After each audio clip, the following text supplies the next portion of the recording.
Let's do this. All right. Meeting is now streaming, so it's going to take a little while for the tubes to catch up. Let me get on here so I can look at the chat. The Chizzy chat. I got to mute this because it's going to... Let's do this. All right. There we go. Wait, I hear me. I heard you. Yeah. Oh, there it is. It's right there. Oh, wow.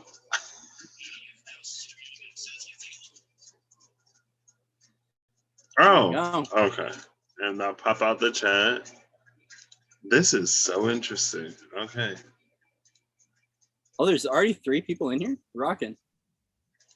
I feel like everything that I thought to do just fled my brain. Okay. See, what I like about like talking with you is I get to like just giggle.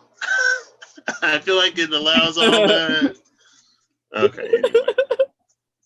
We're just yeah, this is gonna be a silly party. Full moon, so. full moon silly reading with my new staff. My guardian stick. Thou shalt not cross. Okay. So what are we gonna do? I'm gonna use the Wild Unknown. I think I might combine the decks because it's the Buck Moon, right? And there's elk in here. There's deer in here. That makes sense. Ooh, that works. Now, as far as what we're gonna do, see, this dragon eye is looking at me on the box. I'm like, how do I do this? 1 second. Ah, there we go.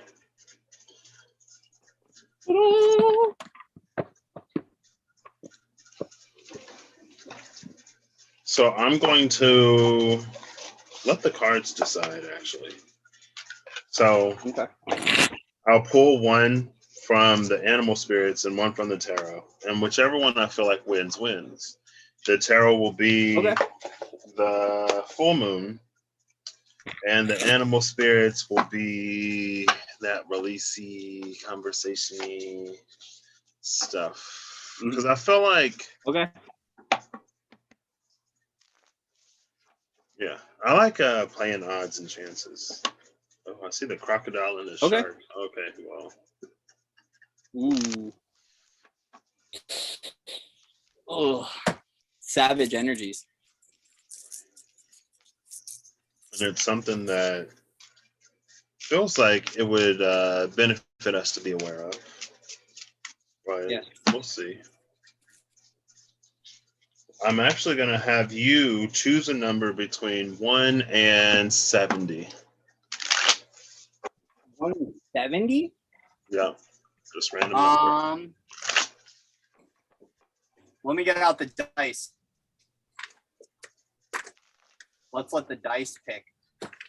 Woo, a man after my own heart. Yeah, right. Why is she? 35 is the number. 35. Okay, that's not too high. Wait, is that exactly? That's the middle of 70. Huh? Right in the middle. 35. Okay. There we go. Is that both? I feel like that's kind of both, but I don't know how. Maybe they're related because full moons are about like releasing or something, right?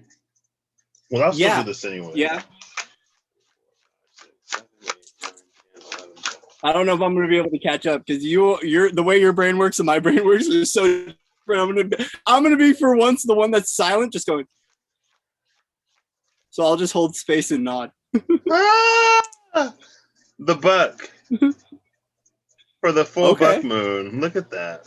Wow. Okay, so the synchronicity is happening. Things are aligning. There is magic here. You got it.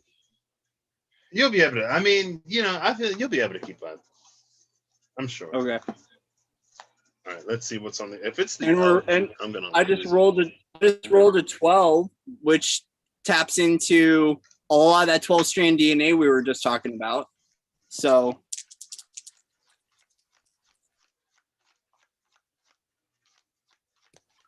29, 30, 31, 32, 33, 34, 35. It's the dolphin. Huh. Ooh. We were talking about tail strand DNA. Mm-hmm. The dolphin and the Father of Pentacles. Well, the dolphin makes me think of the sound frequency, and the connecting. To me, it's always that interconnectedness of tribe. But I wonder how we can unpack that further. Well, it's reminding me of the toroidal field because of the different lines around the dolphin. Oh yeah. You said they were all different dimensions, right? And we got the number 12, so that's feeling like it. There's also too is there's been a lot of magnetic shifts that are occurring, and this was something that in my community Lisa had brought up, was about the magnetic shifts that are occurring and how, like, we can think of, and I'm just for the sake of integrity bringing up her name into this only because she's the one that brought this up. This isn't my information, but she was talking about the electromagnetism of the mind and how it's almost, I'm getting like these frequencies are assisting us, like the full moon right now is assisting in dislodging all the magnetics of the mental body and the emotional body. And that's causing a really, really deep dive clearing into our mental body and our emotional body. I guess I have a question. Yes. So there are different sort of organs that produce a field, right? Like the heart produces one, the brain produces one, and then we kind of sort of exist within several. Yes. And so with everything, it feels like as more people come online, as more people come into their power, as more people anchor in the frequency of the embodied this, that, whatever, it changes the field that we exist in. And it feels like the field that we exist in more easily affects the mental. And so now the mental is going through the polarization and the whatever, right? Not whatever, but you know. But the heart is not always necessarily easily changed from without. So how does those two, like if one repolarizes and the other doesn't, I mean, I guess friction would be created. Or how would those sort of like three systems interact? I'm just curious now. I know, and I am too, because I don't know. So the one thing that's coming through is the solar energies are shifting Earth's magnetic field, and as a result, our magnetics are changing. So it's going to affect all bodies, but it's really about where what we need to dislodge, and because the frequencies are going to correspond to different organ systems, they're going to affect different things, but the friction, okay. The friction produces an effect. The friction creates amplified noise in that spectrum of the field, whether it's mental body, emotional body, heart, lungs, whatever. And it's in the noise that the volume gets turned up that we pay enough attention to make the choice to dislodge the friction. So one level is this organically will shift it out. But it's when we're in our stubborn energies where we fight, quote unquote, fight that occurrence. That's what creates the wobble, right? And so through the dismantling is one level, it's organic, but as the noise kicks up, that's when we start to choose differently. So for some of us, like, heart problems, lung problems, coughing up a lot of mucus. Like for myself, it's a big one, has been releasing a lot of phlegm and a lot of mucus. So I have to look at where am I still eating, drinking, smoking too, that's producing this, so I can begin to dislodge it so my body can restructure to the light body, because everything is corresponding to our light body right now. And so and a lot of people don't know they have a light body. A lot of people are like, wait, what's a light body? Well, it's our soul body. And so yeah, the friction always produces a result. It's a matter of the choice of how we deal with the friction, right? And I think that's what starts to create the chaotic energies. Because imagine the collective field all going through a mental body restructuring, and no one knows they're going through everyone's mental fields are kicking off. That's why some of us have the role of stabilization of the field, where it's like go offline, sit, be out with Gaia, be in nature, and stabilize. Because those peace holders are holding the field to stabilize. Because if the entire collective field is wobbly like this, it would be all madness. And that's where we start to get a rise of the chaotic energies, is because it's stirring up a lot. And that's why some of us have that choice to be, spending time in meditation or being out in nature, because we're acting as stabilizers of the grid in the field, so we can hold that loving space for everything to dismantle. So.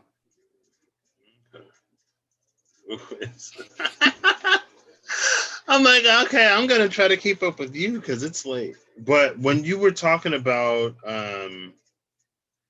I pulled out the dislodged hunk of cheese card because you said something that reminded me of that. And I went to the Diceology because it's a dislodged hunk of cheese. And it's also a single blade that cuts through the tempest, calming the winds. And so before that, it's maximizing or minimizing limitation or support, look to the root. And on the other side is prophetic dreams, inspired action, and tapping into the other side. And it's like when me, you, and Reem were talking earlier, you said that it's action that sort of opens us up and sets us on like certain pathways and timelines, right? And so yeah. I feel like it's almost like, Kizzy Cat, hey, how early is it over there? Welcome. Hi. So it's action. I feel like we're being positioned to take actions that we wouldn't have necessarily have taken before. But in order to get us to take those actions, other things are shifting. And I feel like it's given me that like sort of cyclic toroidal energy of like the thing that comes in and inspires. It's like it comes in this channel, but it inspires something on this channel, which then in turn produces a result that inspires something in the other channel. And I feel like, I'm like, oh, where was it? Because you were saying something and it was in my brain. Mm. Oh gosh, I'm gonna try to keep up, Corey. Okay, I'm gonna try to keep up with you. But this goes into migration patterns. So just like,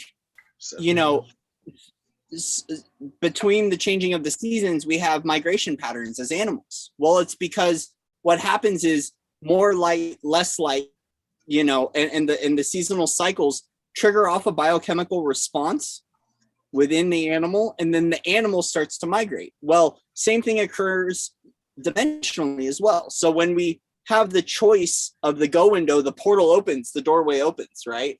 And it's going, okay, now are you going to walk through? Your choice in that action, what we would call inspired action, is actually your higher self, soul, universe, God, creator, creation, source, all the different variables we put on it. It's backwards, but inspired action is on the card. Okay, so the inspired action offers an opportunity to take that action to land at a new bandwidth. So it's moving a dimensional home or in a vibrational range.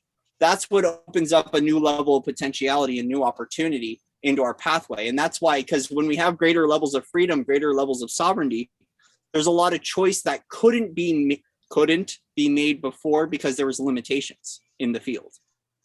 There was contracts, organizations, family, ties, bonds, debts, things like that. And as we begin to knock off more polarity off the field, we open up to a new range or a new dimensional bandwidth to navigate. And then that choice point can begin to land you in a new octave, new bandwidth, new color of the rainbow to walk.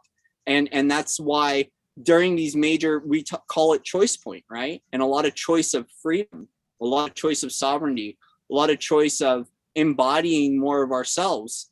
That choice in itself is going to open up a new dynamic range for us to flow into. And then we have to now begin to learn how are we going to settle in that new frequency, in that new dynamic range, and how does it affect all of our creations and all of our reality? Because the other thing too is our reality might be out of alignment. And so That frequency hit, our DNA unlocks, and the choice point in taking action to step out of a reality into a new one causes a restructuring at a global scale, individual, collectively, which sets up a migration pattern. Because when it comes to soul groups, sometimes we have way showers in those soul groups that begin to take steps towards moving, and that entire soul group moves vibrationally. Sometimes it's physical movement, but we're speaking of a vibrational movement because many more are knocking off enough polarity to land in those higher realms or higher trajectories. And when you say that, like, it makes me think of an amoeba and how like it'll put out the pseudopod and then it'll pull the rest of it to that. Like that's how amoebas sort of like move, right? They basically extend a piece of themselves and then the rest of it catches up. And so that's that way shower. And it's like, as you were talking, it just seemed so fluid to me. And one of the cards that keeps, oh, it's literally right here. Oh, well, oh gosh. Well, maybe I should stop doing this.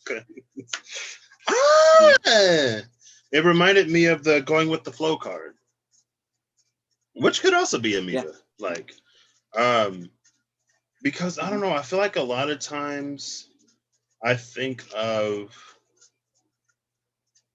the structure of like the energetics in Kizzy Cut says it's 7 a.m.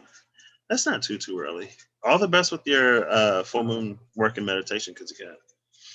But I feel like a lot of times I think of like the different levels and strata of like reality. It feels very like fixed. It's like once you sort of cross this gateway, like you're done. But then with that, I feel like it introduced a lot more fluidity to it. And for some reason, my brain is going like cellular. And it was is it fluid mosaic model of the cell and how it works. Mm-hmm. So basically in the fluid mosaic model, you have your fats. And there's the part of it that likes the water, that faces the water. And then there's the part of it that doesn't like water, which faces inward. And so you get basically like, this is the part that likes water.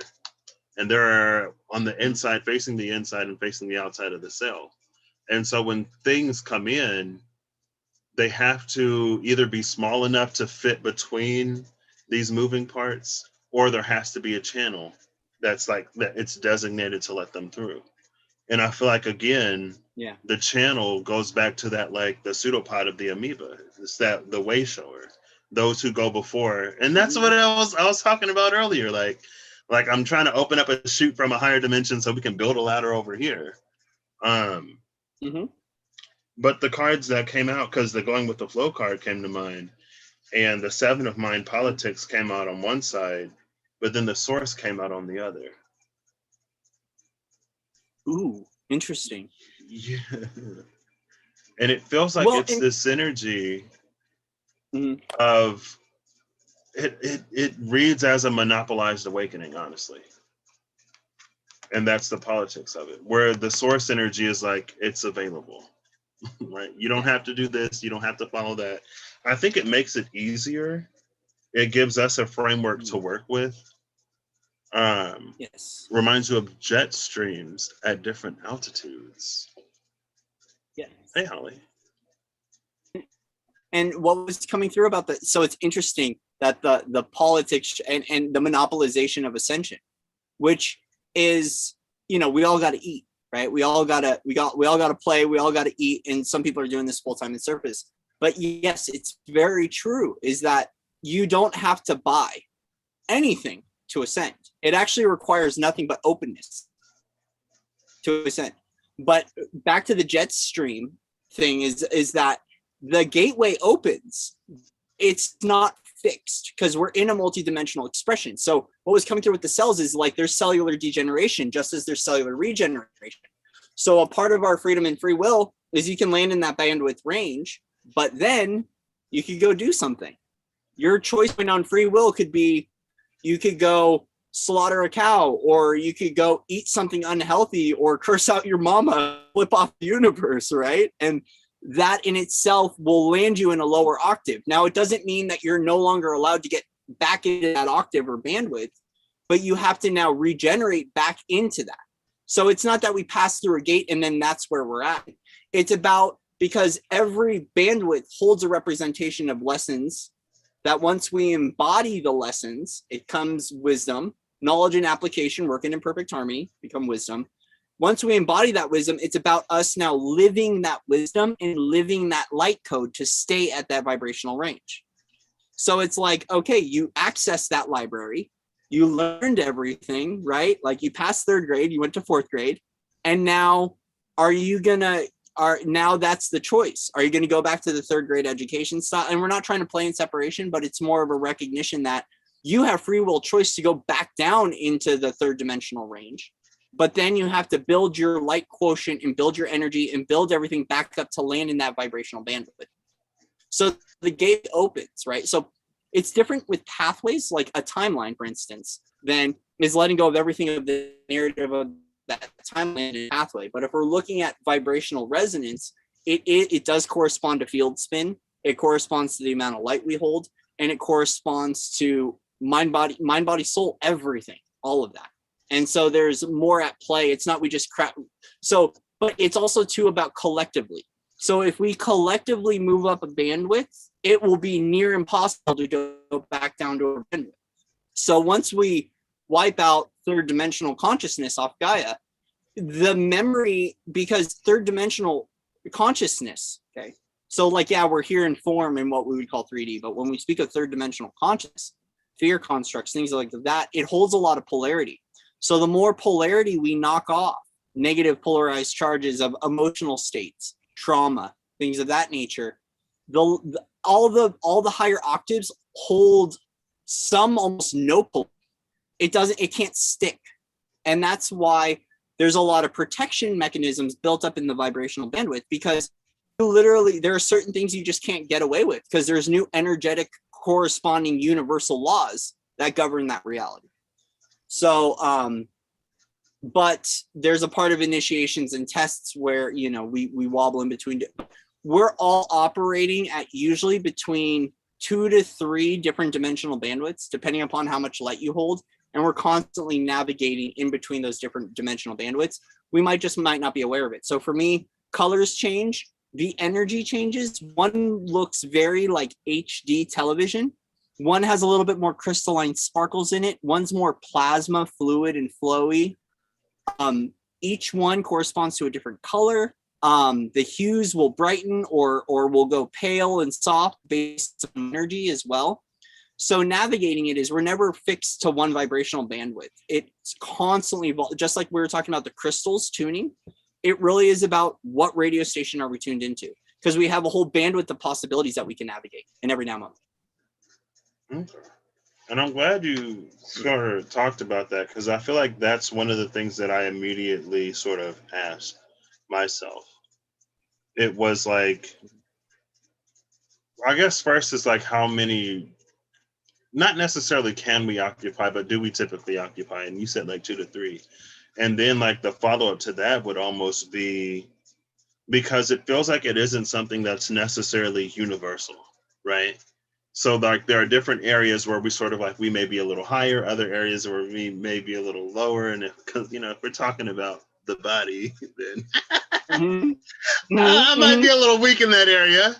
I'm rising. I've learned to listen to my body, but it's almost, I guess, like,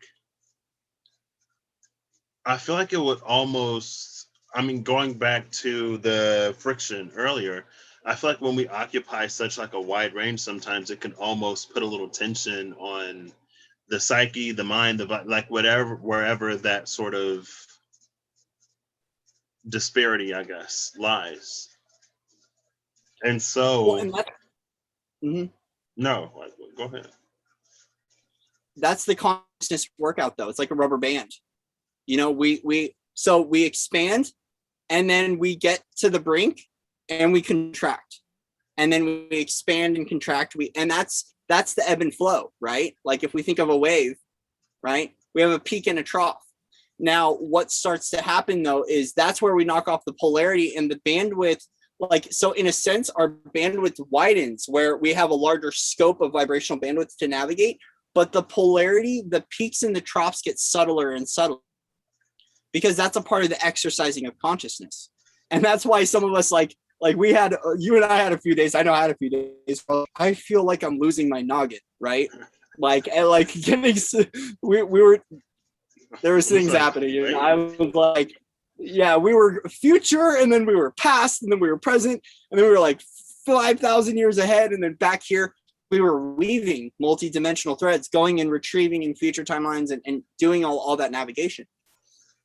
So then for ourselves, though, that's why the stretch occurs, right? Is because like when we're in sleep time, right? And we go into, I forget what brainwave state it is, our mind shuts off and we can begin to expand into all dimensions. And that's why sometimes when we wake up feeling like, whoa, like I'm in a whole nother world. Well, it's because you're existing in all dimensions simultaneously that you can co-create in and exist in.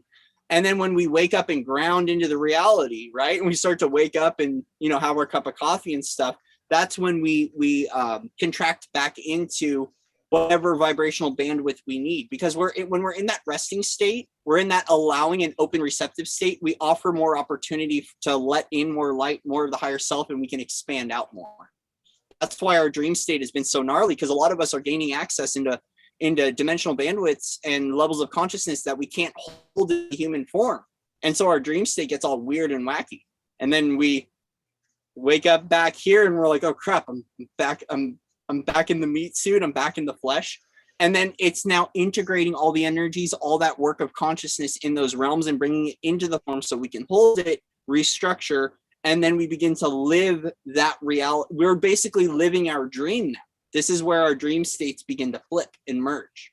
So a lot of people will have a dream and then they'll wake up the next day and live that dream. And that's because now we recognize that creation state occurs in dream time. That's when we do a lot of our building, and then we ground it. That's the prima, the what is it, prima mater, prima materia zone of creation. We ground it in, and then we live that creation in the form. So a lot of people are recognizing that creation doesn't have to be as difficult. It's as simple as intending it to be in dream state, and then we wake up and we live the dream. I feel like I feel it.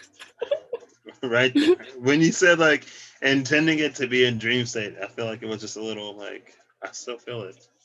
But when you were talking about that, it made me think of the earthworm, because that's more or less how they get around, right? It's that expansion and contraction that basically is their mode of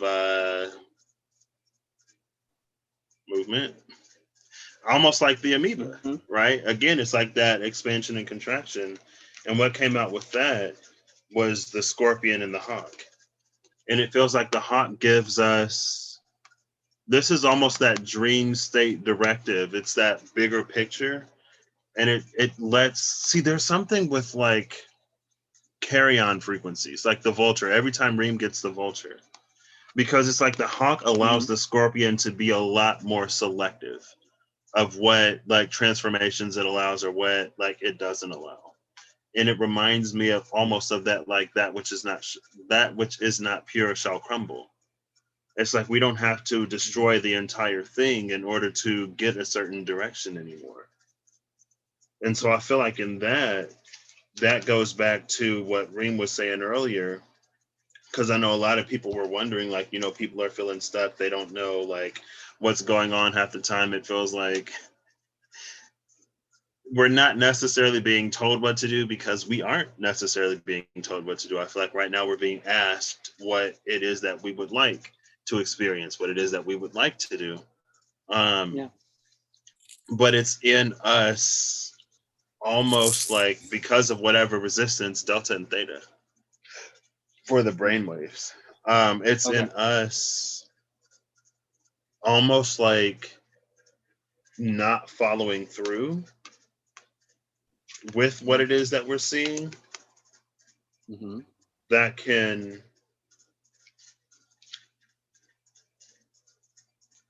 it's an energy of like an earthworm that expands and contracts, but it doesn't go anywhere. And that's the thing about friction. It's like sometimes we need a little bit of traction in order to move somewhere. Otherwise, we're just like sort of, you know, floating in midair.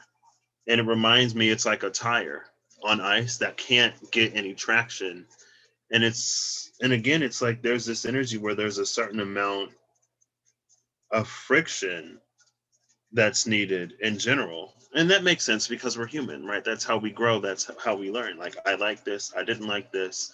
I want to be more like this. And so now it almost feels like the monopoly has also expanded to friction, which makes sense. You create the friction and then you also create the resolution of that. And it does feel a little bit like distractor energy to get us to focus on things that don't necessarily, it's almost like a non-issue. It's almost like if you could hijack someone else's creator functionality to get them to create their own programs to work through that they get stuck in, then it's like you don't even necessarily have to divert your resources to doing it. You just put them in a state of doing it themselves. And I feel like that goes to what you were saying about a lot of that, like 3D fear programming and stuff like that. You just like, it's almost like you sort of like throw a bunch of silhouettes out there and you just let people project their own sort of nightmares on top of them. Well, and this is where we go into magic, sleight of hand, right? It's like, you know, which hand is the dice in, right? And as you're over here, looking over here, there's a whole nother working that's occurring right here, right? So it's like that's where we recognize that magic has been manipulated, right? Because there's a level of witnessing that's going on, yet in your perspective lenses, you have no idea until I show my cards that I've been wiggling my fingers the whole time because it's out of view, right? And that distraction creates a refocus for other things to begin to occur. And so this is where we don't externalize. We tend to now go within, right? Because the nature of reality as it has been built is focus on everything outside of you. And it was Joe Dispenza says that the greatest place to hide God in this universe would be within every individual, right? Because we're always looking outside for God. We're always looking outside for source rather than looking from within. And this is where the age of Aquarius is coming in, is that now we won't be able to fully, like, hold on. Got a little distracted there. See? This is why we have to focus on our inner voice, because the inner voice is what dictates the reality, not the external projection. And the age of Aquarius is all about our internal condition and how we return to that source consciousness within and recognize our creator potential in every now moment. We are the new governing body and the new governing system because we're now recognizing our ability to create and to weave magic.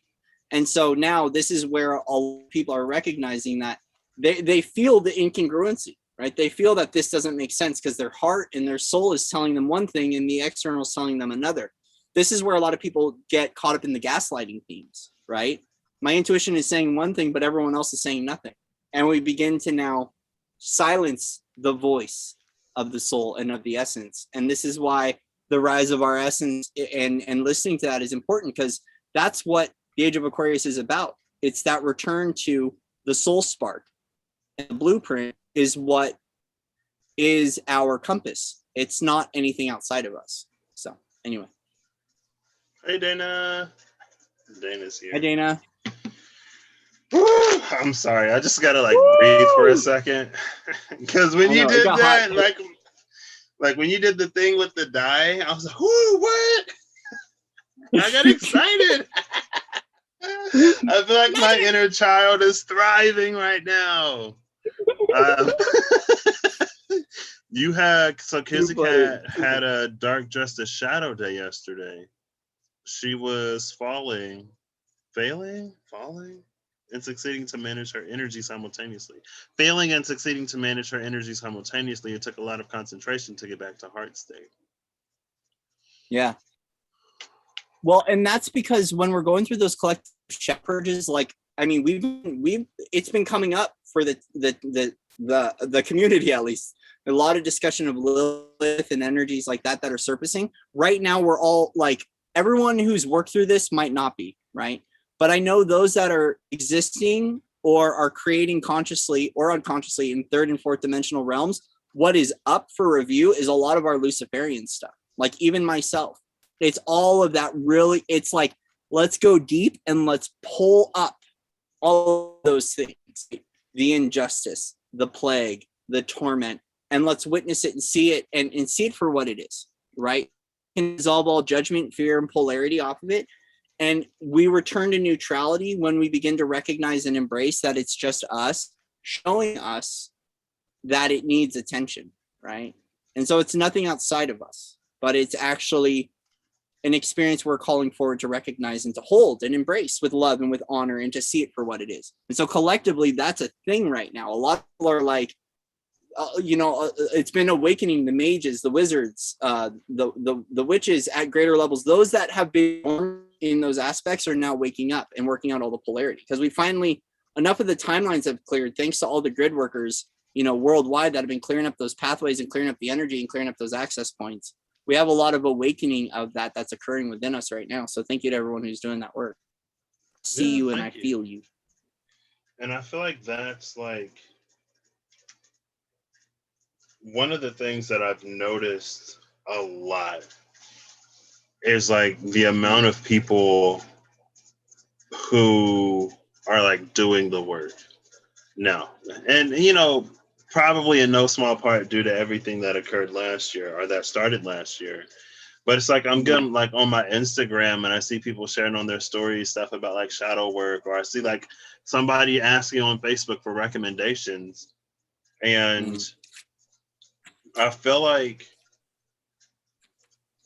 there's this, like in the facing of certain things, because we had a moment of pause, because it's almost like we were temporarily unplugged from the systems. And so when some of them sort of resurface, it's like when we're outside of it, it's easier to see it for what it is. And it's like, actually, I think I'm not going to choose that experience for myself. And also, not that we can choose anyone else's experience, but we can sort of choose to be a player, right? To be an active part of the collective rather than maybe sometimes impartial bystander. I don't know why impartial bystander came to mind. Are we impartial in our own lives? Were we impartial in our own lives? I mean,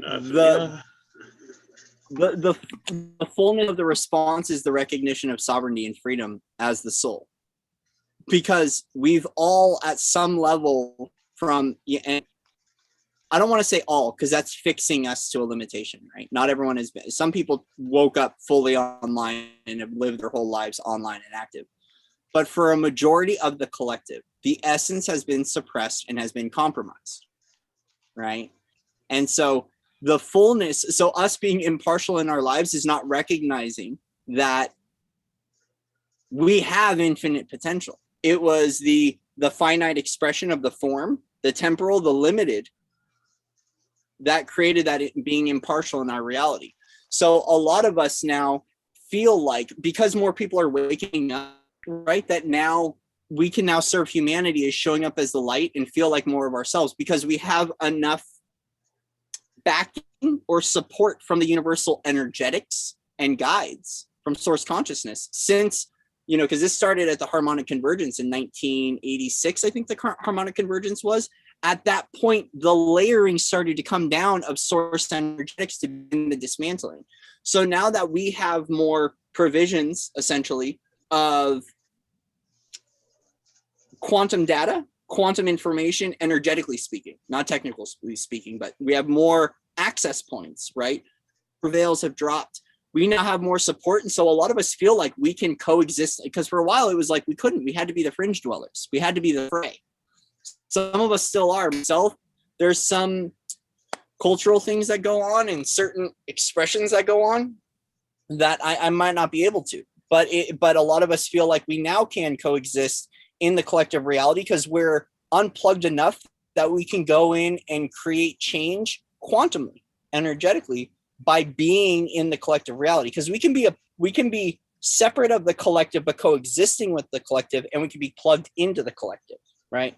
So us that have found that autonomy can now go out and weave into the collective and create change just by being pure presence, pure harmony, pure bliss, pure angelic, pure magic, pure elemental, whatever framework we want to put on it, right? We can just go out and be there and be an effect. And that's why some people now are getting that freedom of motion, right? The unplugging and wanting to travel and weave into different pathways is because all you have to do is show up in pure presence as source consciousness, and that's going to create an effect on everyone in that reality and the reality itself. That's how we recode and master recode realities, is just by being there. And I feel like lately, like, that's been one of the, I mean, I guess, in my reality, that's one of the sentiments that's kind of sort of being expressed the most right now. It's like all that is required of us is for us to show up and be who we are, like fully and authentically. And the more we do that, the more it encourages other people to do that.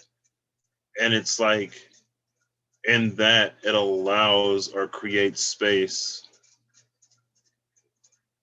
for, it's almost like if the, I don't want to necessarily say the Matrix, but if the Matrix is a sheep, it creates holes in it. Because more people are sort of coming into the space where they don't necessarily have to buy into a lot of stuff. And that's one of the things I was talking about with Reem earlier. And I feel like, especially within the divine feminine, we're seeing, it almost feels like a forbidden expression. Like, and even within the divine masculine, I feel like it's being allowed to sort of like soften up a little bit and to be more vulnerable. It's being allowed to not necessarily have to be alpha. And from my own perspective, I guess I'm not necessarily trying to trigger anybody, but I feel like it's like the more alpha we try to be, the more beta we actually are. It's like the more you try to convince someone else that you're something, especially if it's something that doesn't naturally align to you, the more you come away from who you truly are. And then it's like at some point we start to feel the pain of the dissonance between who we are and who we portray ourselves to be. And it's like we sort of feel it from the outside in, even though it's this inside type of thing. And I feel like in so many ways, it's like we're learning to occupy space and be vulnerable. We're learning to have boundaries and not just like take anything and everything from anyone and everyone. We're also, I don't know, it feels like we're directly challenging the narrative in so many ways, especially when it comes to the return of old energies. Because it's like, for so long, it's like everything is secret, everything is hidden, you don't talk about it. It's like these things that were naturally warring, which is why I love what Reem said. And like, even within our own sort of like between me, you, Rob, Reem, and LB, and like everyone else, like we can all hold our own beliefs and still share space authentically and like respect everybody else. It doesn't have to be this like, I believe this and you believe that, so like we can't get along and I'm going to try to convince you to believe what I believe and you're going to try to, and like all of that. It feels like in so many ways it's just being let go more than anything else. It just feels like, like we're not going to go hide in the corners anymore. No, we're not going to fight amongst ourselves because we don't have to do that. Like, no, we're not going to allow ourselves to be persecuted because, again, we don't have to do that. And it feels like in some ways that's the wisdom of the elders that we've been missing. It's like, the things that we've been doing over and over and over again. And then your ancestors are like, my ancestors were doing this. Ancestors that I didn't even know were doing this. And ancestors that they didn't even know were doing the same thing. And it's like, at what point do we sort of not only choose something different and not only allow something different, but I guess at what point do we create something different? And what does it mean to be, again, like an active participant versus an impartial bystander? What does it mean to hold presence? What does it mean to be sovereign? Because I feel like there are a lot of things that, I mean, I guess it's everything, right? So to hold a word versus embodying sort of a feeling are two different, like completely different things. And one of the things about sovereignty for me was like, oh man, like now I actually have to make choices. Like, my fears aren't determining my reality, and my parents aren't doing it, and society isn't doing it. And when they were, like, the path was pretty narrow. It was it was easy. Mhm. But at the same time, it's like I feel like in that liberation from everything that I was in, from my own little labyrinth, there's just like so much that I want to do simultaneously that it's like hard to pick one. Mhm. And I don't know why beauty is pain, but I guess it's almost because it's like to even have the capacity to like have a problem or an issue like that in and of itself is a gift in a way. Like to have the awareness or to be able to like to have the option to be faced with a choice, I guess, is a blessing, even if it's a Mhm. difficult one. I don't know. That's I my whole think little like rant. I think it takes adjustment, right? Like when, let's say this, what's a great way to kind of make this tangible and palatable is so laws change between different cities and states, right? We've got federal, state, and I'm not trying to like go into this, but it's a great way to look at this is to recognize that for ourselves, as I just got lost. What was I even freaking talking about here? Gotta love our quantum conversations. I lost my train of thought. Is that it takes adjustment. That's what it is. So when we're riding on a bike with training wheels, we take the training wheels off. It takes balance, persistence, and resilience to adapt to the new ways of being. We've never felt freedom or sovereignty at this level before. So then the result, navigating it is difficult at first, but we begin to find the flow. I think the difficulty levels is in rapid acceleration and rapid expansion, because it's like finding a new level of flow at every vibrational bandwidth range, including void, right? This is flow and void. And that is the most uncomfortable part of the process for many of us, needing nothing, wanting nothing, attached to nothing, right? It's such an uncomfortable and vulnerable feeling because it's new to us. It's new. And so a part of us redefining the narrative that we've been doing from the ancestral lines and redefining the narrative is that now we're finding new narratives, because there have been trails that have been energetically blazed and opened up for us to be able to access. And some people have been blazing those trails, right? Some of us were part of our job was to go into certain environments, disrupt that whole environment, and then to cut an energetic pathway out so other people could do that. That's how we've been weaving pathways. And then a part of us redefining that narrative now is recognizing that what we once thought was as the definition point of humanity from the logic sense is completely different from the essence. We're sensing the disconnect. And now that we're going from the knowing and into the wisdom, that's when it starts to threaten other belief systems, because what they once perceived or witnessed as X, Y, or Z, insert framework wherever you want. By the way, screw framework, excuse my language, but screw framework, is that now people are feeling that dissonance, but we're also activating that vibration. Because when it comes to like strength and power, it's not something we show, it's something we hold. Some of the most strongest and powerful people I've ever met don't exude it. They are it. And as a result, it's felt. So accessing this space of feeling is recognizing everything, every characteristic that one wants to embody is not a show, right? Or an act. Because before we were actors. And now that we're in creators and we're becoming the entire experience, we're recognizing it requires no act, it requires being. That's the feminine essence. We be it, and then we produce and act as that. And that is where the truth lies, because it's felt. So humanity's sensitivity is increasing as well. We can feel the disconnect. That's why a lot of people are calling BS on a lot of things going on in the world. They call BS because they feel it. Their DNA, their soul essence is telling them differently. Their energy field is responding to lies and deceit. And as soon as the deception can fall, not because we have to pick apart the deception, but we can feel the deception, we now begin to make conscious choice of a reality that aligns with heart-centered truth. And some of us have never felt that. It's a very raw feeling to accept love, to be love, to present love, and to be presented love.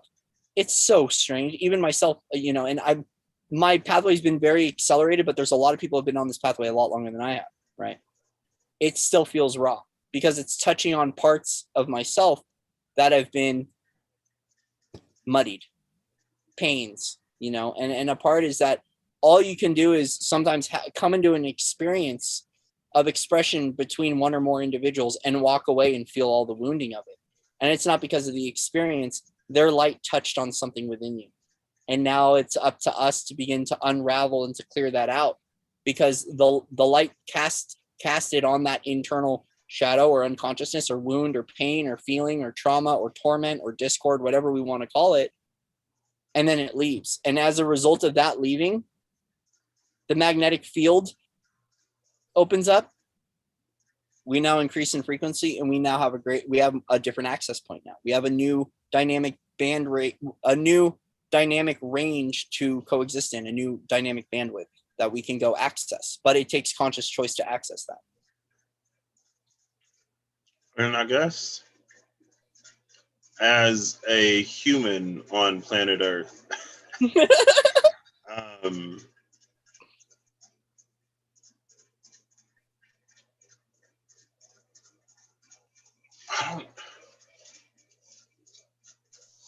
I feel like the question, I don't know why it's being phrased this way, but it's like, how do we access conscious choice?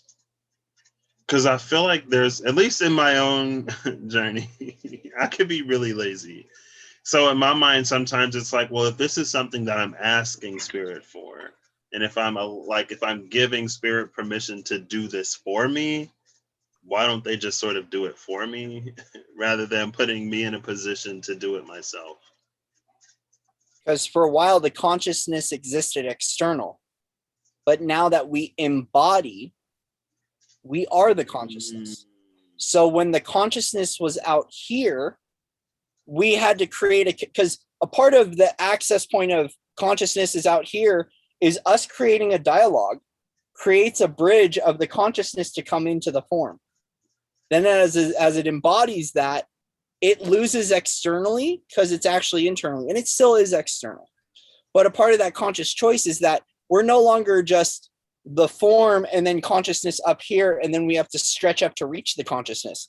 We keep pulling down more and more levels of consciousness. And now that we are the consciousness, we recognize we don't have to go outside. Like, I still believe in co-creating with spirit. I really do. I do. And this is where different realms exist. Like, I find when I'm in more of like the Nordic realms and more of the gods, it's more co-creative. It's always co-creative. Let's just put it that way. But I noticed that if I step out of the Nordic and come back into this purified source connection, it's now creating with the consciousness within. And even in magic, right? When I start to access the magic realms, like it happened earlier today, I went to the lake and I accessed a realm of magic that I haven't been in a while. I recognize there's no predetermination there. It's just open field. It's open creation, right? There's nowhere or no thing to be. You create the thing and you create the be, you create the action. And that's why different realms, different vibrational bandwidths, different worlds, different heavens, all are governed by different laws. And that's why we have to recognize, what realm am I in? What is the law of the realm that I am in, which is all law of one. But each one has a different resonance or test or initiation that we have to work through to embody and to gain higher levels of access, or different levels of access, because we don't want to do higher or lower in separation, but different access points, different classrooms to navigate in the teachings. And sometimes that teaching requires an external guide or externalization of that consciousness to provide the detail of information. Because once again, we're building a bridge between that consciousness, and then we pull it in, we embody it, and then we no longer need it without because it's within.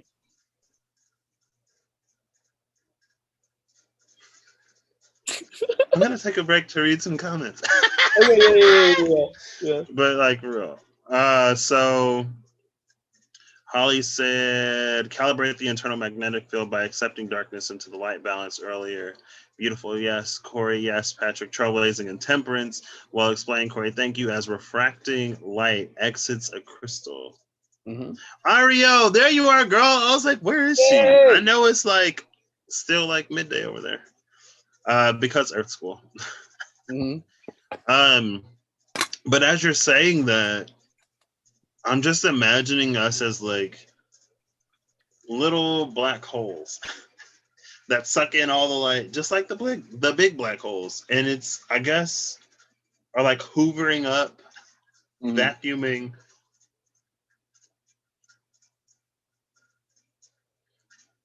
So,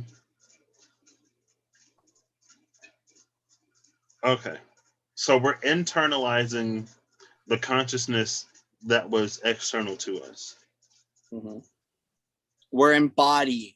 We're one level I mean, we're using the same word. I mean, and so it's apples, oranges, potato. Yeah. But yes, we're internalizing the external or the higher dimensional realms, anchoring them down consciously. Because the thing is that a black hole sucks. So a black hole holds enough dark matter that it pulls into it. So one level is that, because I see the black hole as kind of not a good thing, because then we can start to suck and drain everything out of everyone that we encounter. Black holes. Yeah, right. So then it's about us being open and receptive enough to receive what is transmitted. So it's the same as if I were to go out into a rainstorm with a cup. The cup creates no suction. It's the gravity or the openness of the container that allows the reception of that energy. So instead of it being a vacuum analogy, we're an open cup. And that's why we go through the void, is we empty the cup of our old experience and our old pathway. We dump, and then we go out into the rain and we go, I am open to receiving. And we allow the nature and nurture to provide. That's creation point, is being the open cup or the open vessel to receive. But it's conscious choice of being the receiver, because the radio signal, thinking of a radio signal receives the radio, a radio receives the radio signal and then transmits through the speaker. This is the transducer experience. Transducer codes are a thing, recognizing that we have full vibrational bandwidth access to reach into dimensions that we might up into the 22nd and 35th dimension that we could reach up to and go, oh, let's pull that down. Okay, let's go into 9th dimensional awareness. Let's get the antenna up and let's pull that frequency down, pull it into the form, and then transmit it through the heart space. And that's an active and passive role, because I'm actively choosing to reach up there, but I'm passively allowing that bandwidth range to come down by calling it forward and through. So there's a difference, because what? Go ahead. I feel like that's where my interests lie. Like, how do I go up and then receive? And I guess that's what I was kind of sort of saying earlier. It's like within myself, I try to make room to receive. And I love that you mentioned the cup analogy, because I was literally about to ask, like, is there a point / is it possible for us to receive more than what we can hold? And so there's like it flows over and spills out. Just, curious, a thought experiment. So Gaia itself is receiving more constantly. For ourselves, this is when it really, so here's the thing, if we were to receive more, so this is what's really neat about the intelligence of the energetics, is if we were to receive all of the source data in one drop, we would spontaneously combust. right? And so there's a level of forgiveness from source and a level of forgiveness from Gaia in regards to recognizing that there have been so many variables to the form that don't allow it to hold fully. And this is where we begin to consciously make choices to purify the vessel. Well, some of us, I mean, look at me up here, vaping and smoking. I'm definitely not the billboard kid for nutrition. All right. So don't look at me for nutrition, but it really is about recognizing the forgiveness of the beautiful energetics and the divine working with us in co-creation, is that it allows us enough opportunity to break enough to break down, but not break enough to where we completely turn into stardust overnight and just disappear. Now, if the divine is also firm enough that if it needs to get our attention, it will bring it up into our awareness, right? And so some people aren't hearing the clarion call that they need to chill and rest. And so what happens? They get an injury and the universe puts them on the couch for a month or two because their body needs to restructure. So it's forgiving enough and gentle enough to allow us to bring in just enough to be able to accelerate our expansion and our growth. But it's also firm enough to gift us the experience to recognize that which we need to shift and change within the temporal or within the emotional state or our relations or our reality, where it'll make it loud enough that it'll get our attention. It's about if you're driving down the road and the sign says in 50 feet, you need to stop.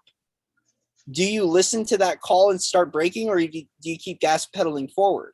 Because if you recognize the stop sign has a brick wall, one could be very catalytic in shifting for another individual, but one could be so traumatic and dramatic that it can cause a strain on the reality. It's a matter of whether or not we're heeding the call and we're listening to the signs. And this is why conscious tuning and conscious awareness of how the energetics are speaking to us, whether it's through feeling, through audience, through visuals, through others, right? My universe brings me messages through other people all the time, and not just a tarot reader, right? Like the other day, I had a conversation with someone that was talking to me about how their mother died of smoking and how brutal it was. Bam, I immediately got the hint. My higher self is telling me, Corey, if you continue on this pathway, you can end up there. So it's all about how is our universe communicating to us. It will communicate to us through our physical reality. It also will communicate through the virtual reality as well. And this is where we need to be mindful, because some people start to read into everything. And this is why I use your discernment, because we have our individual reality, which is our physical reality, but we also have collective virtual realities, which are TV, television programming, internet. We've been able to create whole realities and design entire realities on virtual connection.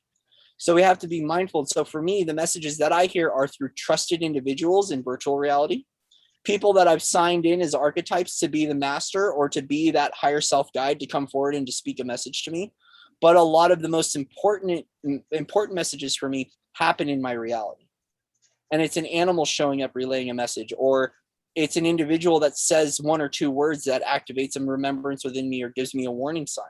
It's a matter for ourselves. Are we listening to and not everything's a warning sign. We're not propagating fear here, but are we listening to the call, the clarion call of the universal expression? Because sometimes it's expressed through weather.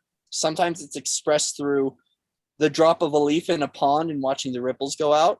It could be from a mother, daughter, father, or it can come from people like you and I, right? So we just have to be open enough to listen and tuned in enough to listen, but always using our discernment, whether or not the message is for us and whether it's representing an old aspect or a new aspect or a future past version. There's so many variables in it. It's not fixed. It's not black and white. So we have to learn how is just like we're the radio, right? How are we receiving the signal, and how is our body, mind, spirit receiving that signal? And how are we translating that signal?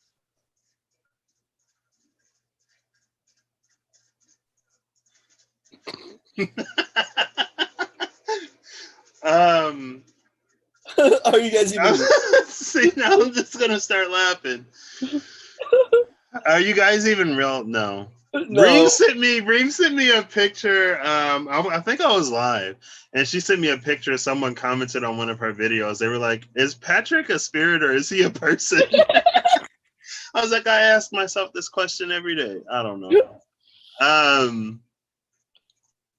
Oh, come on, brain. Oh, so yeah, as you were talking about that, it almost reminded me. There are a few things, two things I want to talk about. I Yes. hope I remember the second one. So it was as you were talking, it's almost like that which we don't receive, it's almost like it spills out into the external and fills up this, like, now we encounter it outside because whatever, right? Mm-hmm. That was the first point, and then that can manifest and come through in all those different messages and signs and synchronicities. Mm-hmm. And the second thing was last year at the top of the year in like January, I had this really interesting experience, and it was related to a person. So you know how volatile that can be. Um, but I would be in one mindset, and I would like go to my YouTube homepage, and I would see like videos with all these titles that were kind of rough, and I'm like, ew, like I don't feel like this. Like this isn't like I don't want to project this. Like, and then like I would see it and go like, this is, for me, this is gross. I don't want to feel like this. I would change it, literally refresh the page and get an entirely different feed. Mm-hmm. And it would happen. And I'm the type of person, I'm like, wait, what are you trying to show me? What's going on here? And it was very much so that like we kind of sort of create and confirm our own realities. And so in that moment, I feel like I was being put on the spot. It's like, okay, well, like if your mindset and if the space, like your heart space and your mind space and all of that creates your experience, which one would you rather have? I mean, and after that, it was pretty easy. Well, for me, you know, sometimes it's still, you know, but that like opened up its whole path. And I was just like, this is crazy. Like, this is literally just like, and I saw it like in real time, literally within a minute, like just completely shift. And I would scroll and scroll and scroll. And it's like, well, which experience would you rather have? And for me, again, it's like, that's where there's a, not a dichotomy of belief, but there are certain things. It's like, if I know the power of my own belief and the power that it has over my reality, how can I guess, best use that, or most, I want to say consciously, but not in the sense of like consciousness, you know what I mean? Like in the most informed way.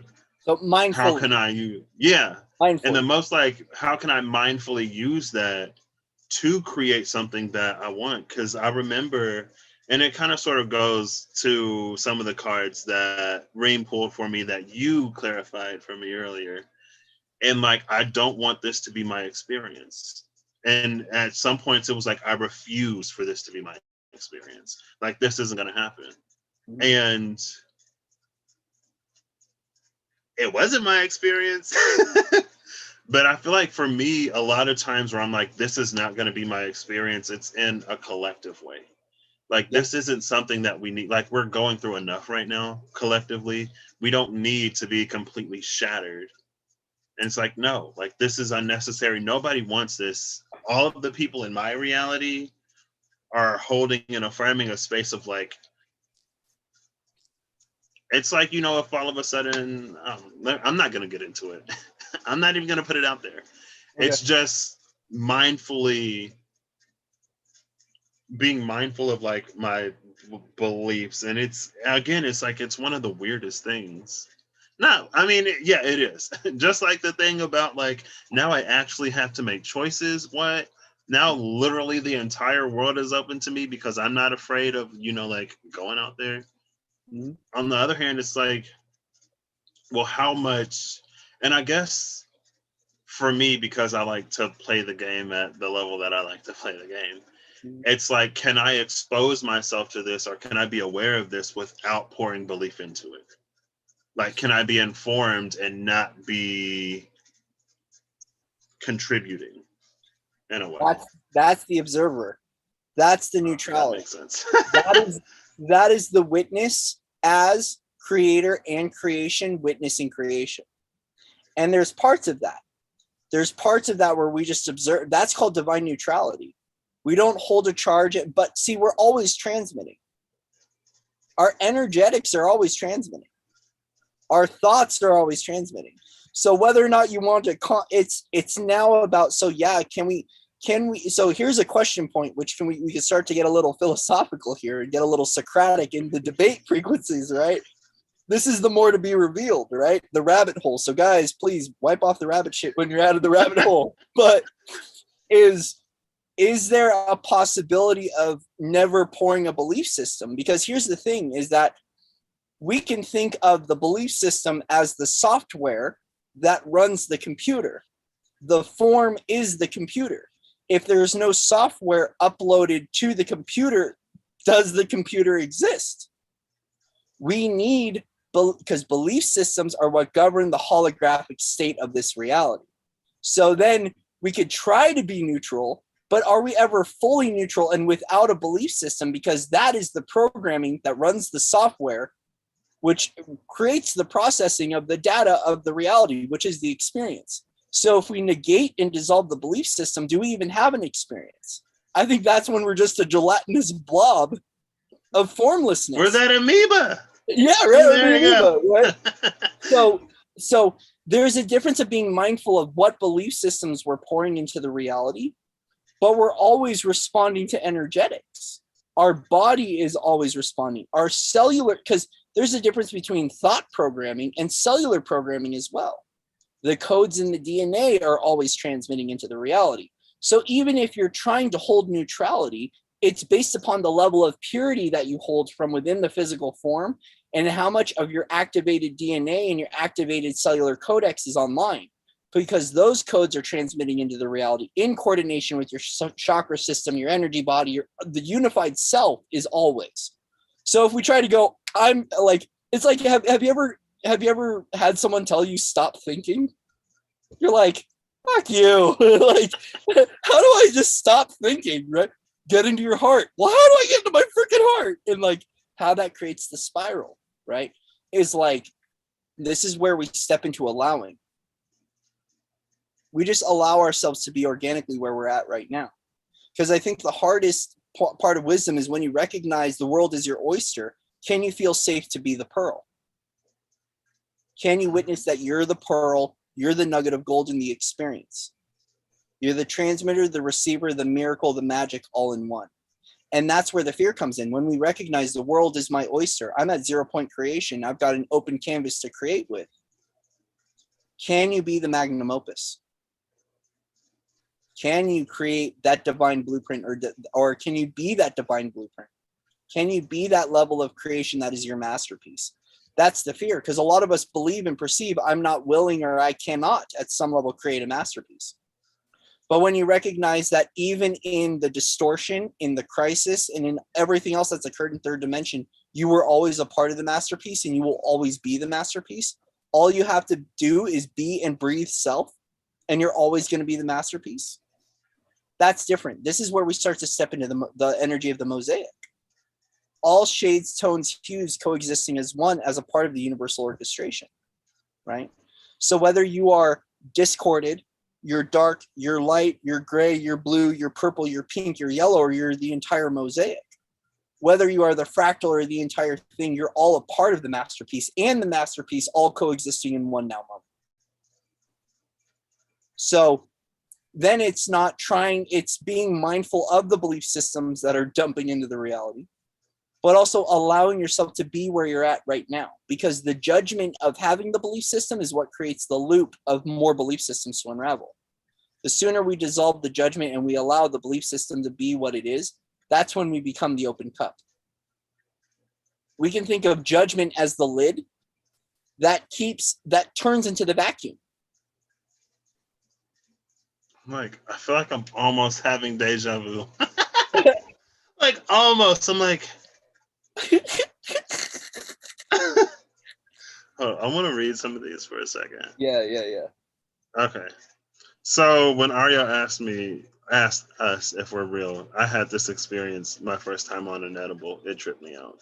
I just realized that I'm creating this reality and assigned you as archetypes and was wondering if you even exist. When I was on an edible and I was losing my mind, and my cousin came into the room and he was like, "Oh yeah, like he had the edible, he's going through this, he's going through that." I was like, "You are literally something that exists outside of me to tell me what I'm feeling right now. Like, are you even there? Or are you just a projection of this experience that I'm having, and it's freaking me out? Can you please leave?" So here we go.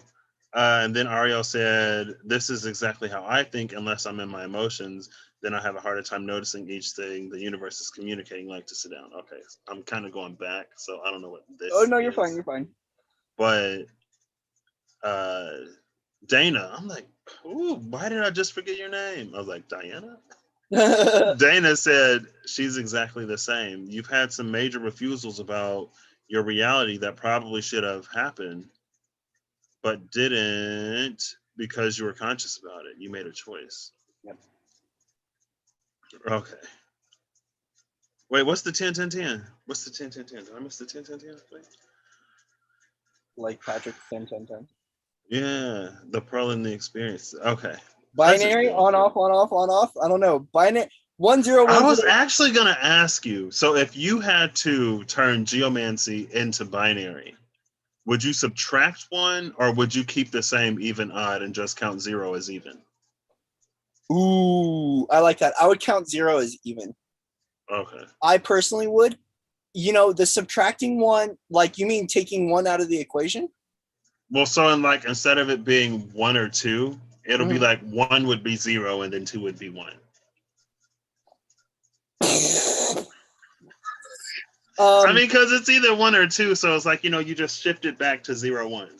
2 would be 0. 2 would be 0, which is interesting because now you could start to play with gematria, with geomancy. You're welcome. You can do that. No, I'm good. I'm good. I'm not there, dude. You get me there, and I'm just like, one day. Okay, I'll look into it. I'll see. I was gonna ask you the other day, but I forgot, and it just popped into my mind. Okay.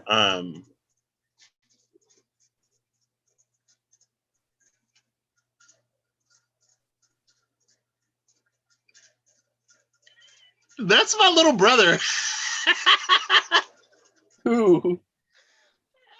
What? Oh gosh, you watch me? Every time I see myself on your subscriptions, I cringe.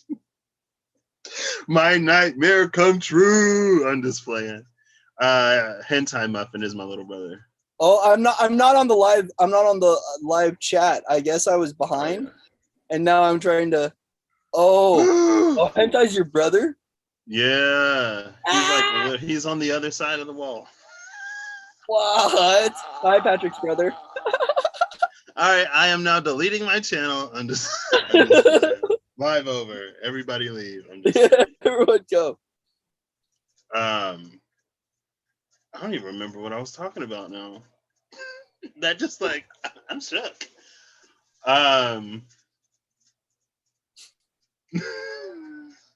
Oh, I feel like in general, in a way, I feel like this nicely braids. Oh, you just being here listening. Okay, all right. That's cool. Oh goodness, yeah. That's cool. Well, welcome. Wait, I'm gonna mod you. I can't have you in here and not be modded, right? Yo. There we go. Boom. All right. No, don't delete. I like. Wait, what? Oh. I forgot that I'm signed in as FOL over here, so I can moderate the. Okay, anyway, I'm just being weird. Oh. Sorry. I don't know.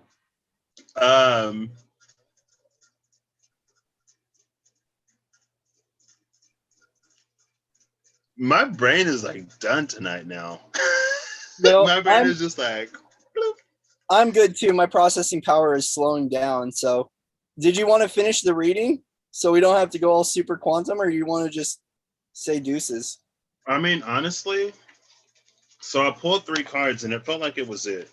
And it feels like everything that we've talked about sort of nicely ties together for me, or at least in my opinion, aspects of this full moon and sort of like the energy that we're in. Yeah. Because I think with the full moon in Aquarius, that's in my mind, it's like it's us and the collective. And first, it might be us against the collective. It might be you versus everybody. And maybe in the second round, it'll be you and. But I feel like we get to like be aware of certain dynamics. Yeah. We come into an awareness of certain dynamics right now. And then between the full moon and the new moon in Leo, I feel like at the new moon in Leo, that's an opportunity for us to begin to be some of the things that we're going to be wanting to be. And I feel like for a lot of people right now, they're being pushed into a position of wanting to be more, or they're facing their more, and they're working through internal resistance on like being that more. And that was very much so me, and you helped me through that. So I appreciate you immensely. And I feel like that's sort of like part of this, at least again for me, like part of that. Starborn Berg, what's up? Yeah, what's up? The energy that we're in right now. Yeah. And so the cards that came out, it's the Son of Cups, the World, and the Eight of Swords. And we saw this one in Reams Live earlier. Like that cocoon is right. There's a butterfly in there. It's not a caterpillar. Yeah. It just has to, I feel like it has to, number one, realize it's no longer a caterpillar. And number two, almost in a way, I guess, resign itself to living life as a butterfly. And I feel like, again, it's that energy of the in-between that we keep ourselves in. We don't want to be a butterfly, but we're no longer a caterpillar. Well, and we also don't leave the cocoon because of the perceived threat of the swords. So note the word perceived threat. That chrysalis is a sacred space. It cannot be touched. So the perceived threat, one level is the swords represent protection. It's a guarded, guided, loved, held in the universal expression. That chrysalis itself is protected. But if you're also witnessing, because we could see the swords as protection, as truth, but we could also see it as the rivals, they're out to get me and all that stuff. And if you recognize that that's a sacred place, a sacred temple that you reside in as the chrysalis, you feel more willingness to open up the wings and to fly and to know that all of those spaces are sacred. And as we're coming into that sacred essence, the sacred revelation of us and what we are as the sacred self, we don't have to be so concerned with those imaginings that are being strewn out through the collective, because the imaginings are there as bait to see if the fish are going to bite.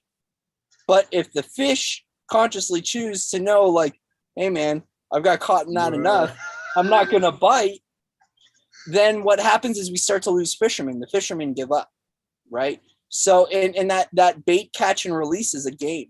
So when we recognize that we don't have to hook or bite anything, that's sovereign choice.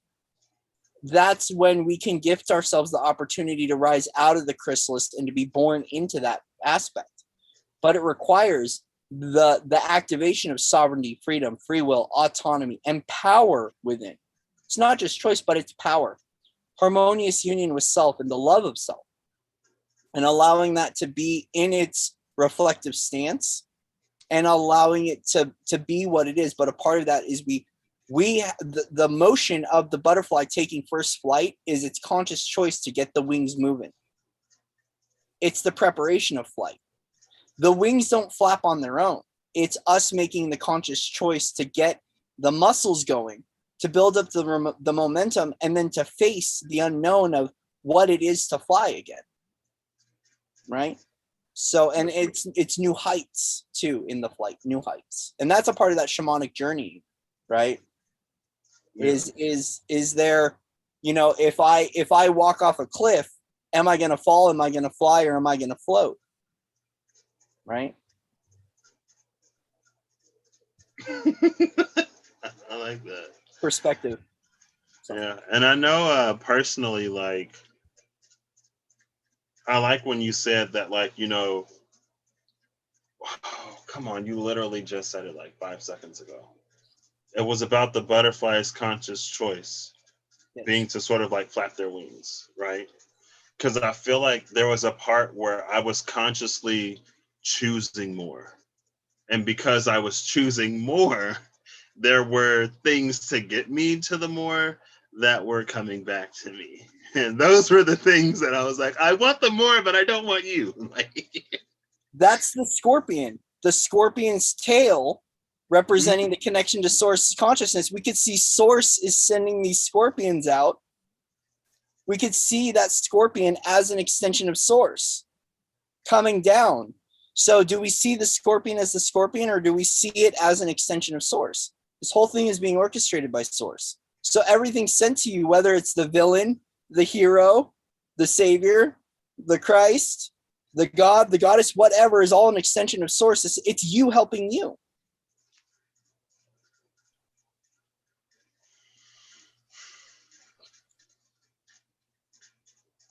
All right. Okay. I think we're good. How about we just sit here and laugh and share laughter medicine for 5 minutes? Yeah, let's just giggle while I put these cards away. Thank you for suggesting that we do this, by the way. Yeah, that was good. I remember last time we were having like a whole conversation. I was like, what? I feel like you go there, and then when you go there, like I just try to keep pace. But then because you're going there and because I'm curious, I ask a question and then you give me an answer. And I feel like it's this space of curiosity and exploration. And honestly, like one of the things that I like the most, I guess, is exploration. Yeah. Is someone who can like, I don't know, go there and not be like, it's not that deep. I don't know. I appreciate you. I appreciate you. And me and our field energetics work well. Like we have so much of a similar essence and similar soul groupings and things like that it's just a really nice organic flow. And that's why when we had our first discussion like this, I was like, we need to record this, because one, it's fun, but another part is that's my archival, document everything, right? And put it out into the world. It's fun. I love doing this stuff. I love just rambling with friends, because it's cool. It's fun. Rambling is one of my favorite things to do. If you can't tell by the 2, 3, 4, 5 hour videos posted sometimes twice a day, I just love to explore. Mm-hmm.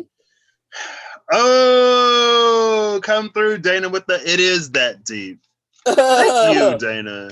Thank you. Okay. She just dropped a love bomb on us. A truth and love bomb. Wow. Ooh, what's that? Judgment with the Fool at the bottom. Judgment came out. Yeah. The Fool's at the bottom of the deck. Yeah. And then the Hanged Man is here. Ooh. Oh, okay. And the Nine of Pentacles is behind the Hanged Man, I guess. Oh, look. There's the feathers. There is I feel like there's this energy.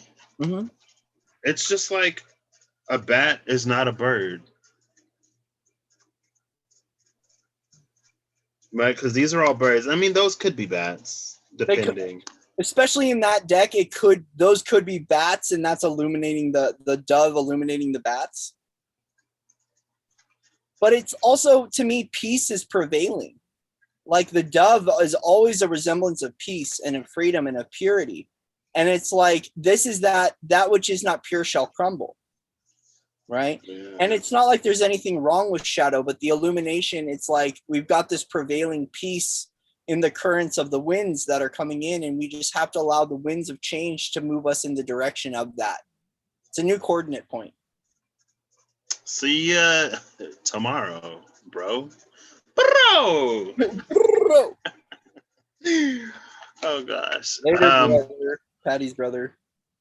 And what I really like, it's like I feel like in that judgment card, it's this energy again. It's like even the warriors are ready to go home to their families. Like even the fighters are ready to lay their swords down. It really feels like it's an energy of like, I mean, I'm sure there's someone out there in the world who wants it because, you know, there's something for everything or someone for everyone. Yeah. But I feel like a lot of us, it's just like in a place of wanting to be at peace and to find peace. And I like that. There's Giba showing up again. Hey! Gifts. That's gifts. that 2112 energy. If you know, you know. Yeah, if you know, you know. Well, and it's that gift, right? Like it's that exchange. It's that we're letting go of one thing to allow in that new thing, right? And that's a part of that, the dissolve or the purge of this full moon as well, is like we let go of, if we let go of war, right? We're letting in peace. If we let go of struggle, we're opening up to flow. There is no loss. And so it's like recognizing that, and you know, when we let go of purgatory, we find heaven. When we let go of hell, we find purgatory, right? And we just keep moving up. The Jacob's ladder just keeps going and going and going. Ooh, I feel like I got a woozy coming in. Headache, strong. The otter was at the top and the beaver was at the bottom. That's a playful and nice energy. Well, I guess the otter. The beaver is. What? I feel like the beaver, that's the gift. It's a playpen. That's what the otter and the beaver feels like. So it's creating space for us to be, for us to create. I had a dream. Mm-hmm. I always have a dream, right? But I had a dream a while ago that there was this really magical space. And I was just like being Patrick, and someone comes up to me and they're like, hey, like, we need you to go get rid of these little whatevers. They're in the space and they don't know what they're doing with it. So I'm like, okay. So I walk over there and it was like chaotic beyond chaotic. It was a space where like, if you imagine something, it immediately appears.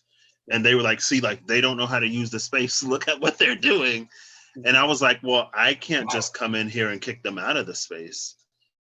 But if this is something that you know how to do, why don't you go teach them how to, you know, not manifest a bunch of weird stuff? Mm-hmm. And then you can all share the space. Yeah. It was a weird dream. I don't know why I'm talking about it. But, oh, that's the playpen. Building the playpen, that energy for us to be in creator energy and to explore those, you know, different sides and to have a life where you get everything that you want. Well, and it's like, I also see the yard duty. Like, did you ever have a yard duty as a kid? Where like there's the playground and then there was like the oversight, right? The ones that were on the ground blowing the whistle, being like, don't do that and don't do that. And it's not from a level of dictatorship, but it's like, so it's not the tyrannical ruler that's like ruling everything, but it's like almost the essence of the mother. Because this is something I got a while ago, a few months back, is that there's this mother energy, an embodied mother energy, that's holding this safe field to play in multidimensional expression. That's the safe container. It's saying that, don't worry, express yourself, right?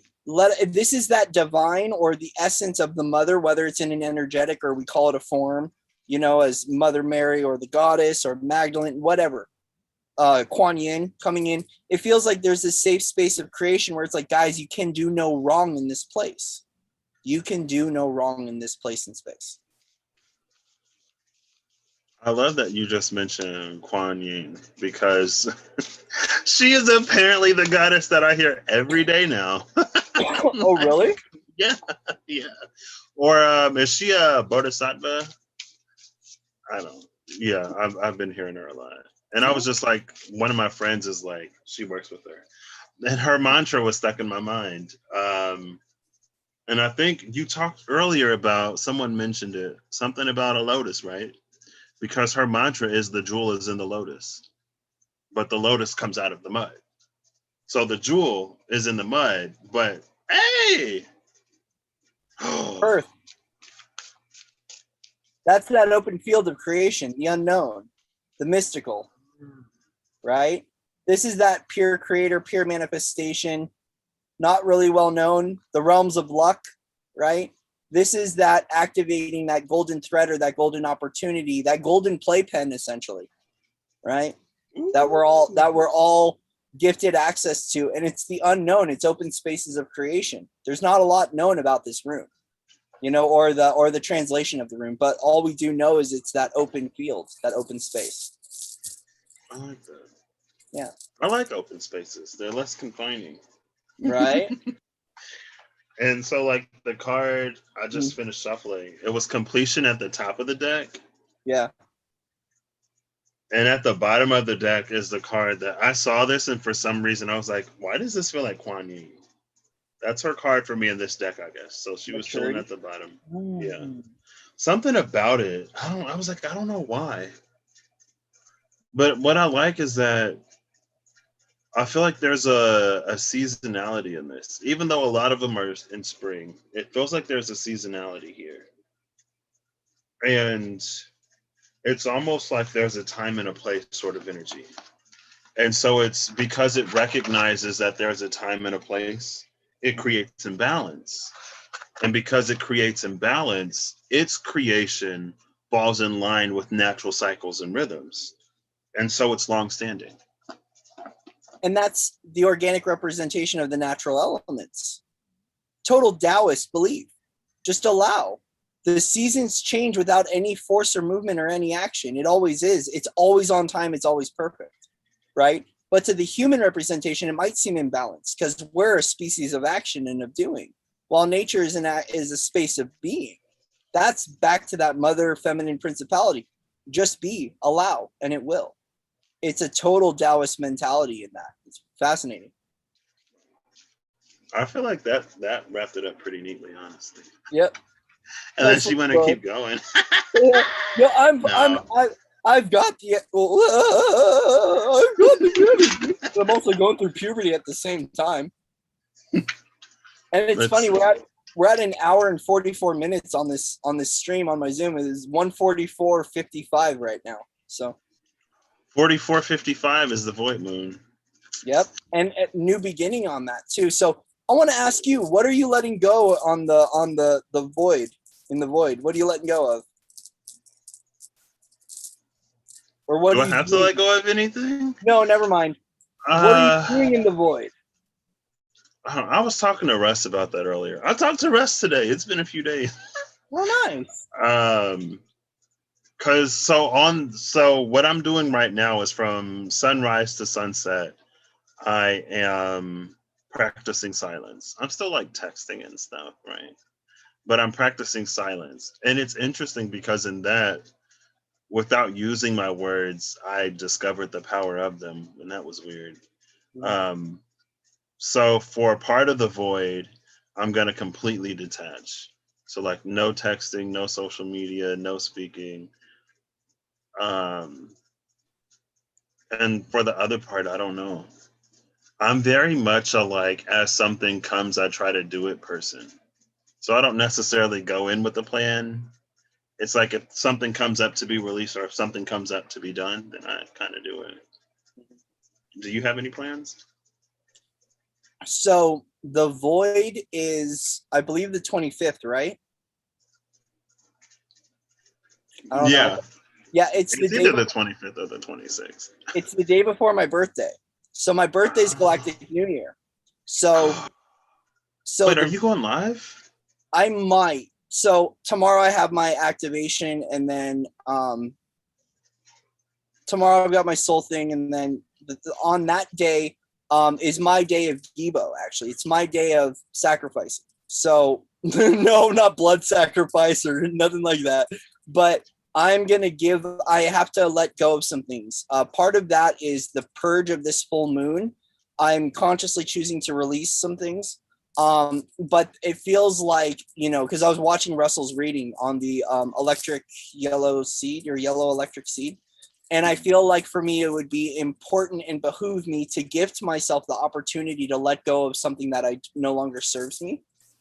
Because Gibo has been coming up a lot with attachment, and I have my biggest attachments all require my health, which is smoking, nicotine, food, beverages. So a part of this is I'm releasing stagnant energy through physical belongings. I actually did a reading today that I wonder if it's still posting. I hope it's still posting. Oh no, my phone's dead. Oh well. It was a shadow work video. And the biggest thing was saying that there was material things that I own that are holding on to old energy. It's like old belief systems, a lot of a lot of clothing actually that I've been hearing I need to let go of, because so basically I'm going through this expelling things from my reality physically and emotionally and internally. So the void will basically be a detoxification at some level of self and of identity, to bring in new on the galactic new year and to start new. So it's a part of the, because normally I always represent gifts as receiving something. And I feel like the greatest gift I can gift myself is by letting go of something that doesn't serve. So it's a whole new way of formatting. And then I'm also stepping into this for myself on days of holiday to serve, so I can reverse the polarity on consumerism in my own life. Because for me, like, a part of creation is we do have to consume. But for myself, on my birthday, being of service, and on days like Christmas, being of service, Thanksgiving, things like that, it helps me to reverse the polarity out of those pathways that have so much distortion filled with consumerism, dogmatic stuff. And there's nothing, I don't see anything wrong with dogma, but I also see how much it's affected society. So that's part of my conscious choice, is to serve on days that are holidays and days like my birthday. So yeah, that's that for me. Okay. What are you guys doing? Let us know in the chat. Yeah, comment down below. Like, share, and subscribe. Smash that I like was kidding. Oh, so the Jack of Spades and the Jack of Spades came. It actually fell into the 10 while you were talking. And it's the eternal. Is it internal?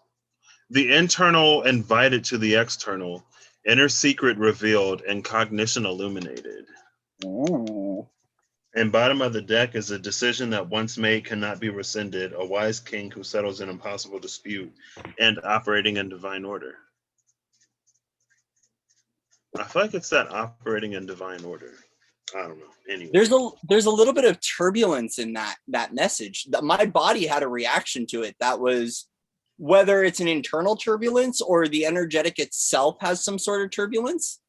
Between the two, or one of them in particular? There's a discord that happened just from hearing the message. And so I'm now, I know that there's been things that have been up. When I say something's up, it's like, oh, here's up for review in your own life, and messages I've been getting. So it kind of resonated at a personal level. But now I'm like, is it me that feels the turbulence of this coming in, or is it something external of me that is bringing turbulence to bring balance or levity to a situation in my own life, right? So more to be revealed.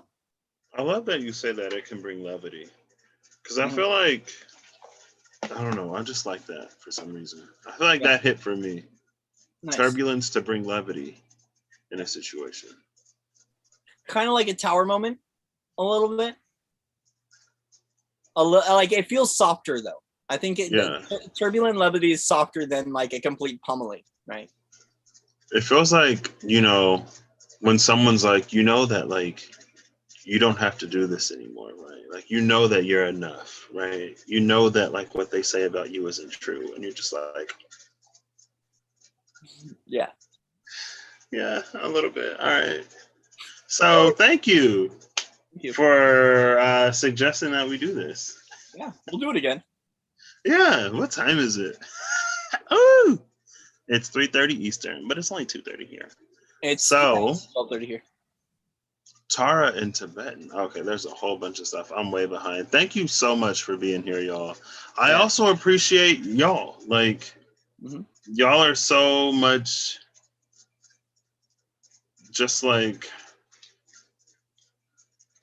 I don't know. My head is hurting just trying to think about it. I'm too tired. Same. Shifting from the I am to the we are.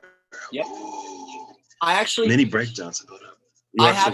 I have an activation on my channel called inclusivity to the one, and it goes from the I am to the we are. So if anyone's interested in that, I hate doing promotion, but something just triggered that to be brought up is I have an activation on my channel. It's free, and it's called Inclusivity into the One. It's called a Quantum Light activation, and it works with the unified of the we are versus the I am. So it's the I am, even though we are the internal I am, it's recognizing that we all are the I am and that unified expression. So I like that. Yeah. All right. So I guess we'll catch you all later. I was a little.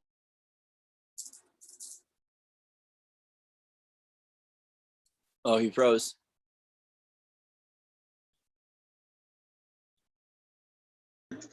Are you there? Dana, for super emotional cancer season.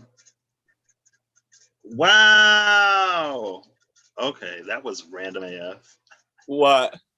It was just like your internet connection is unstable. I feel like Spirit's like, okay, Yeah. go to sleep. Yeah. You're supposed to be sleeping. I'm like, go to bed. Go to bed. All right. We'll catch you all later. All right. I'm gonna stop.